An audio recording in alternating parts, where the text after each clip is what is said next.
I've been sitting on a thumbnail for this album since August of 2018. 2018, Meghan Trainor. Do you know how long I've been having to shuffle this thing around, push it back, bring it back out, only for you to continuously delay this album and eventually change the album cover? God, I'm mad before I'm even getting to this landfill of an album.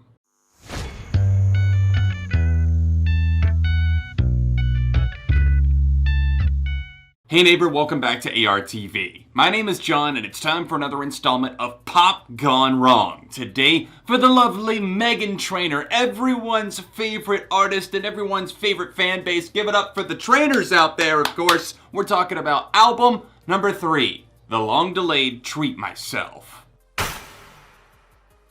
Meghan Trainor, Meghan Trainor, Meghan fucking Trainor. This woman has been a thorn in my side since her body positive anthem spread across the nation faster than a plague in 2014. I've never even remotely been able to see what others apparently saw in her. Sure, there's an underlying catchiness to some of her hooks or whatever, and she's an okay enough singer from a raw talent perspective, but Meghan has never really shown off much in the way of originality or depth, a problem that, who would have guessed it, continues on into her next album, Treat Myself. Singles have been dripping out like a leaky faucet that keeps you up at night since 2018 because, yes indeed, this album was originally supposed to drop late summer that year.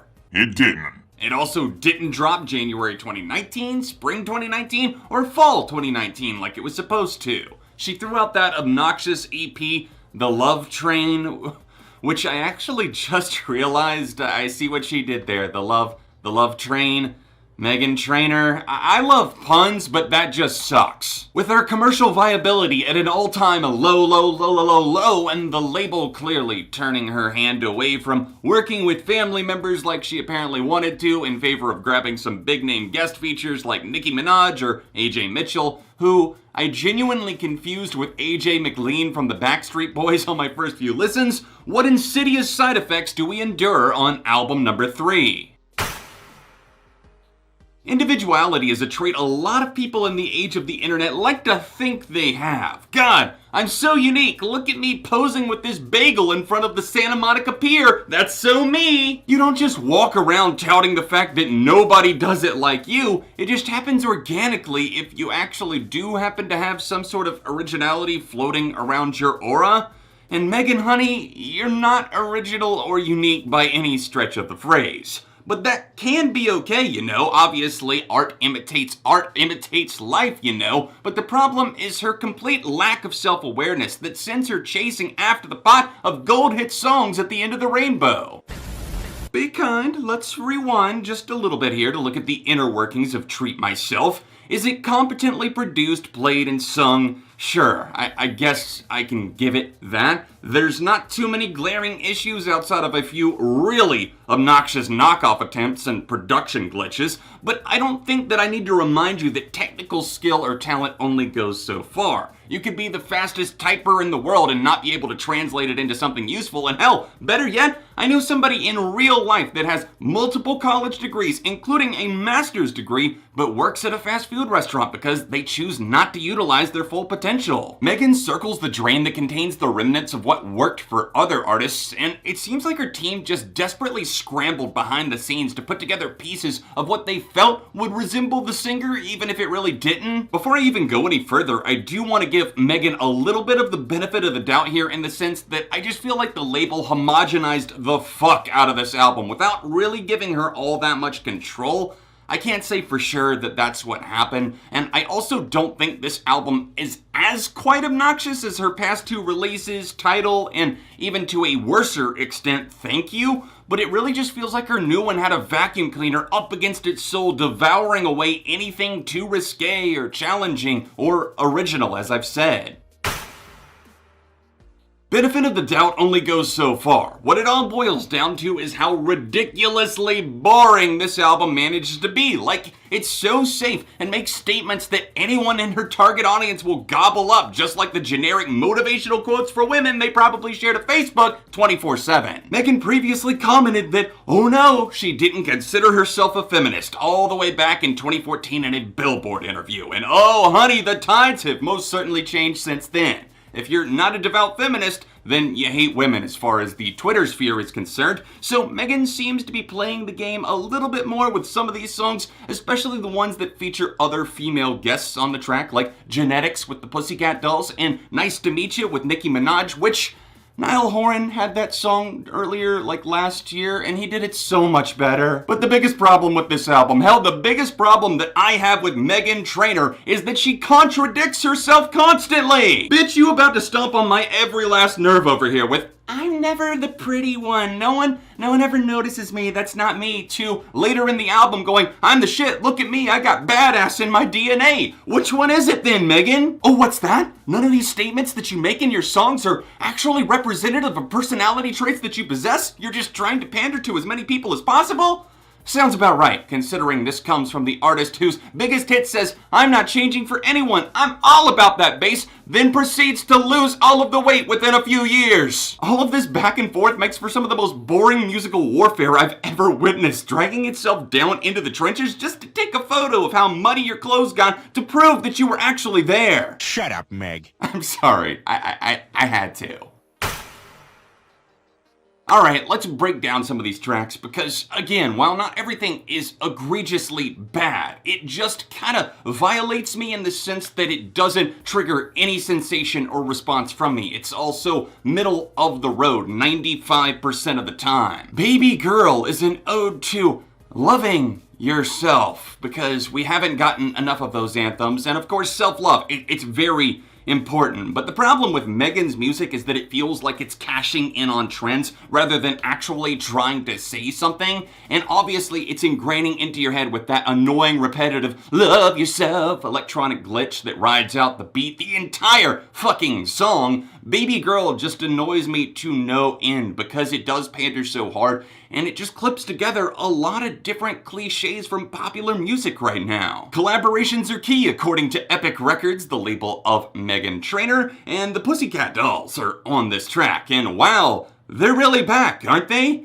They were never really that good outside of, say, a few singles. I mean, I can enjoy Buttons just as much as the next person, but the albums were pretty trash, and this is not going to be remembered in T-2 days. My goodness, this thing feels like so empty. It feels like it's copy and pasting things. It even talks about DNA and everything. Oh, I've got it. And it seems popular right now because of songs like Truth Hurts by Lizzo. I just took the DNA test. Turns out I'm 100% that bitch. Well, Meghan Trainor took it too, and it turns out that she's 100% forgettable. Meghan put out so many fucking singles before this album even landed, and one of those was Workin' on it. Kind of slow-moving ballad that speaks to those who might be struggling with improving themselves. And that's a sincere enough message. I totally do get that. The only problem here is that it's egregiously boring. Like, I've been put in a business meeting where somebody is giving me the rundown on their entire life. I only asked one question related to business, somehow it's moved over to that, and before I can cut them off, they've got an entire slideshow for me? The vocals are so dime a dozen, the melody I've been working on it. It just loops,